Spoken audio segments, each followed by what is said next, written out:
നമ്മുടെ ഇന്നത്തെ ഈ ശൂന്യതകളെല്ലാം കർത്താവ് മാറ്റി ഒരു അടുത്തൊരു ലെവലിലോട്ട് പരിശുദ്ധാത്മാവ് കയറ്റാൻ പോവുക. പത്രോസ് രാവകലില്ലാതെ കഠിനമായ ഒരു രാത്രി മുഴുവനും അധ്വാനിച്ചിട്ട് ഒന്നും ലഭിക്കാത്ത ഒരു സിറ്റുവേഷൻ, ഒന്നും ലഭിക്കുന്നില്ല.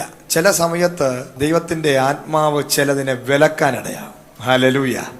അതെന്തിനാണെന്ന് പറഞ്ഞാൽ അടുത്തൊരു ലെവലിലോട്ട് കയറുന്നതിന് മുമ്പ് എന്ത് ചെയ്യും, അടുത്തൊരു സീസൺ ഓപ്പൺ ആകുന്നതിന് മുമ്പ്, അല്ലെങ്കിൽ ചില വ്യക്തികളെ പുതിയ ചില കാര്യങ്ങൾ, ഒരു ന്യൂ ബിഗിനിങ്ങിന് മുമ്പ്, ഒരു പുതിയ തുടക്കം സംഭവിക്കപ്പെടുന്നതിന് മുമ്പ് ചില സന്ദർഭങ്ങളിൽ ചില ശൂന്യതകൾ, അത് ഹൃദയത്തിലാകാം, അത് ആത്മീകത്തിലാകാം, ഭൗതികത്തിലാകാം, സാമ്പത്തിക മേഖലകളാകാം, സ്പിരിച്വൽ ലൈഫിലാകാം. പക്ഷേ ചില ശൂന്യതകൾ നിന്റെ ലൈഫിൽ ഉണ്ടെങ്കിൽ ദൈവത്തിൻ്റെ പരിശുദ്ധാത്മാവിനോട് പറയുന്നു, ഒരു വലിയ നിറവിന് മുമ്പുള്ള ഒരു ശൂന്യതയാണ്.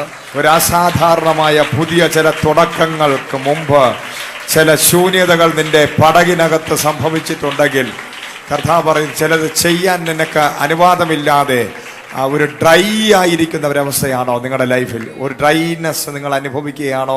നിങ്ങളുടെ അടുത്ത സീസൺ ആരംഭിക്കാൻ പോവുകയാണ്.